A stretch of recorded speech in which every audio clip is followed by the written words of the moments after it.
À Arbois, la vigne semble partout chez elle.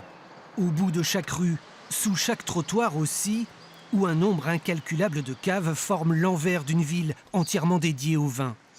Notre rendez-vous devait rester secret, l'adresse dévoilée au dernier moment. L'objet de tant de précautions, le voici, des bouteilles de vin jaune venues tout droit du XVIIIe siècle. C'est le numéro 105, donc.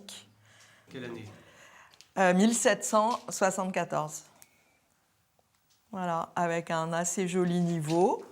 Les flacons ont cette forme particulière du XVIIIe siècle. Dans le langage de l'œnologie, un cul irrespectueux, très creusé. Ne cherchez pas l'étiquette, il n'y en avait pas à l'époque. C'est pas facile de quitter ces vieilles bouteilles qu'on a eues en quasi-adoration pendant des années.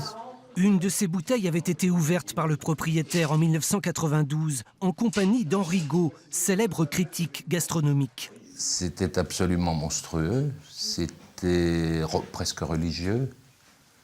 C'était les deux vignerons d'Arbois qui ont ouvert la bouteille, ont mis 1h15 pour l'ouvrir pour ne pas abîmer le bouchon. C'était Bacchus et Pierre Rollet.